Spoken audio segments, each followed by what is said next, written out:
It's November 20th, 1944, beneath the waves of the Philippine Sea. The Imperial Japanese Navy submarine I-47 moves through the dark depths. It's on a deadly mission, carrying a lethal load of secret weapons. Inside the I-47, Lieutenant Sekio Nishina gazes at the ashes of his old friend as he prepares for what's to come. The captain announces that they've reached the target area. Nishina holds a small urn carefully as he walks toward his fate. Above him, the open hatch calls, inviting him to his final journey inside a weapon of his own design, a weapon meant to change the course of the war. Nishina climbs in and takes his place in the cockpit. Every dial, every valve reflects hours of his own work. The machine that will carry him on a one-way mission is a creation born from his own hands. A mission to sink U.S. Navy ships. It's called the Kaiten, a manned torpedo. The Kaiten program's secret purpose: to test these stealth underwater weapons in an attempt to destroy American vessels anchored near U. Atoll. Nishina sets the urn beside him and checks every switch and lever with precision. He can't help but admire his craftsmanship. We've created a beautiful work. He picks up the phone to speak with the submarine captain, who reports that the enemy ships are anchored just 4.5 miles ahead. It has been an honor. The Kaitens are released from the mother submarine, each moving almost autonomously, guided by primitive autopilot systems. But their speed is undeniable. They are the fastest manned submarines in the world at that time. Each Kaiten follows a slightly different route. They surface about 800 meters from their targets, using their periscopes to make final adjustments. Nishina peers through his scope and spots multiple ships, a breathtaking sight before him. Several American vessels. Easy targets. He locks onto the largest one and moves in the name of honor and glorious victory. As the attack begins, one Kaiten strikes a sandbank. A massive explosion erupts. Hey, did you hear that? We're under attack. I don't see anything. Now, the Americans are alert. Sailors rush to the deck, scanning the horizon, but nothing is visible. Inside his Kaiten, Nishina carefully maneuvers through the shallow waters to avoid getting stuck, lowering his periscope to remain unseen, navigating almost completely blind.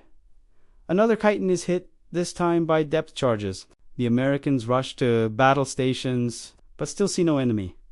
Nishina raises his periscope again, reacquires his target, and adjusts his course. He's locked on the USS Mississinewa, a massive oil tanker. The crosshairs fill with the ship's hull. He turns toward it, aiming straight for the center not far away. A third Kaiten becomes tangled in a torpedo net. It's struggling. Engine releases smoke, giving away its position. American forces spot the tracked periscope and open fire, tearing apart the small submarine. Nishina hopes they haven't seen him. He's so close now, he can almost feel the impact. His submarine surges forward, faster and faster, the target growing larger with each passing second. He takes what he believes to be his final breath, looks one last time at the ashes of his friend, and his life flashes before his eyes. The Battle of Midway, June 1942. At that time, Ensign Nishina received grave news from senior officers.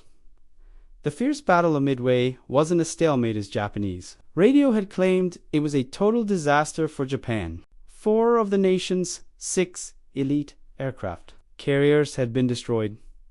Equally tragic was the loss of most of the Imperial Navy's best pilots in the fighting. Any advantage Japan had 7 months earlier was gone, and more alarming still was how the United States seemed to grow stronger with each passing month. The future looked bleak. A decisive Japanese victory appeared impossible. Desperate times would give rise to desperate measures. Nishina begins his training and befriends another pilot, Lieutenant Hiroshi Kuroki. The small, stealthy vessels were designed to approach the enemy and fire torpedoes before slipping away unseen. Yet these submarines were already effectively obsolete. American sonar made them little more than submerged coffins, and their hard-to-aim torpedoes meant even successful infiltrations often failed to achieve results. With the odds of success near zero, the men asked themselves a brutal question. Why die and sink no ships at all? I agree, my friend. If I must lose my life, I want to take at least one American ship with me. Those words sparked something in Nishina. What if they turned the submarines themselves into torpedoes? The two shared a look of mutual understanding. The war was going badly for Japan. The Americans had far more ships and men, so the friends began sketching ideas long before the infamous kamikaze would come into use. Kuroki and Nishina drew up a plan to apply the same suicidal tactic. But under the sea, they presented the proposal, and officials ignored it at first until the two men signed their plans in their own blood to prove their sincerity. Their radical plan to send a pilot on a one-way mission was hard for commanders to accept, yet no one could deny its obvious potential.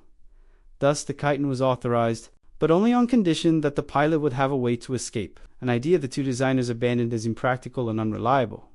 When finally built, the underwater monster was not small, 14.7 meters long, 1 meter in diameter, and weighing 8 tons. The Kaiten prototype featured a single periscope, rudimentary controls, and for navigation relied on a gyroscope and a clock to time maneuvers. But all of that existed for a single purpose: to deliver 1.5 tons of explosives to its target.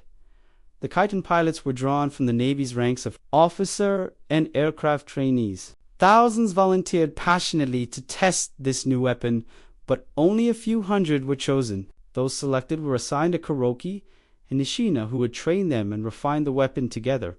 There was no pilot's manual. Everything had to be learned through trial and error. Teacher and student discovering each flaw the hard way. Hiroshi Kuroki's fatal training during a training mission off the coast of Lieutenant Hiroshi Kuroki was piloting an early prototype of the Kaiten. As the storm rolled in, Nishina desperately tried to stop him from going. The weather was bad, but Kuroki insisted on continuing, saying the conditions would mirror real combat. He submerged, and the training began. Kuroki's Kaiten dove too deep, plunging toward the ocean floor. He fought the controls as turbulent waves and currents dragged him down. Come on, sweetheart. But the rough seas were too much. Alchiev controlled to Kuroki's horror. The submarine shot downward into the depths. He tried everything he could, but it was useless. The sea monster he had helped create was now his underwater prison. He silently cursed himself for abandoning the escape hatch design demanded by the Japanese Navy, but realized that at this depth the crushing pressure would have made it impossible to use anyway. Thinking quickly, he released bursts of compressed air every 5 minutes, hoping the bubbles would alert surface ships to his position. But above, the storm and darkness made that plan futile, running out of options. Kuroki calmly took a pen and began writing a detailed report of the incident. In his final moments, he took full responsibility, insisting that Nishina and the others who warned him about the storm bore no blame. He ended his letter with the words, "Long live the Emperor! Long live the Japanese Empire! Long live the Imperial Navy!" Finally, as tradition demanded, he wrote his death poem, "This Brave Man," so full of love for his country that he finds it hard to die, calls out to his friends, and is about to perish. He was found 10 hours after the impact, dead from lack of oxygen. He was only 22 years old. The accident devastated Nishina, who had dreamed of dying a glorious death beside his friend. Now, all he could do was carry on alone.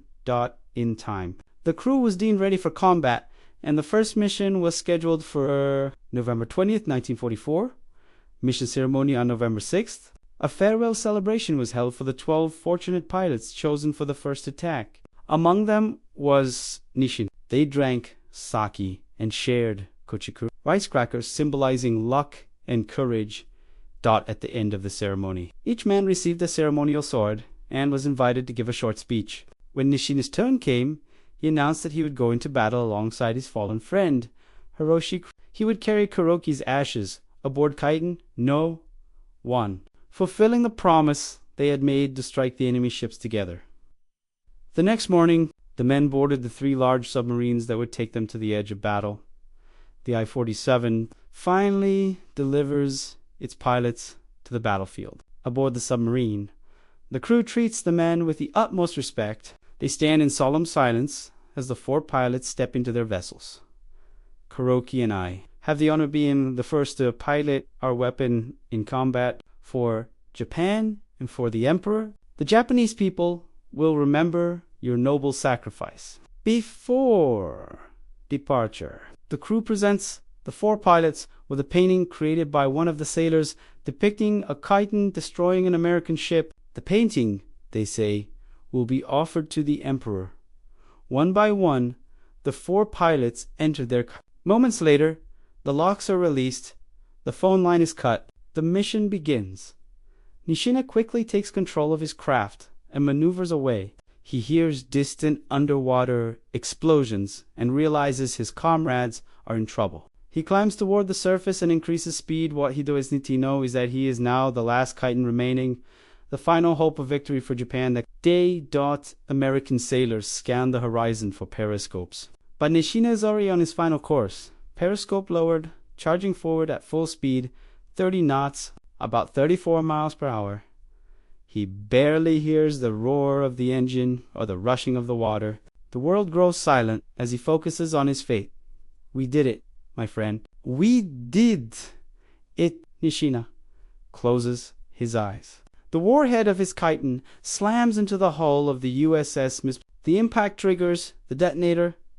A massive explosion tears the huge oil tanker in two, ripping open its fuel tanks and unleashing a firestorm that lights up the anchorage. Secondary explosions follow as the gasoline ignites, sending orange fireballs high into the night sky. The ship loses control, burning fiercely before sinking. 63 men perish in the chaos. From a distance, the crew of the I-47 watches the inferno and believes all 4 Kaitens have succeeded. They report a far greater success rate than the grim truth. Inspired by this false victory, Japan launches more Kaiten missions, but few ever succeed. In total, 106 young pilots gave their lives operating these deadly machines. According to U.S. records, only 3 Kaitens ever hit their targets. Claiming the lives of 187 Americans, those who volunteered to sacrifice everything for their homeland are remembered today at the Kaiten Memorial Museum, housed in the same buildings on Otsushima Island where the men once trained for their final mission. If stories like this move you tales of courage, invention, and tragedy from the depths of history, subscribe to the channel. Your support helps keep these forgotten stories alive.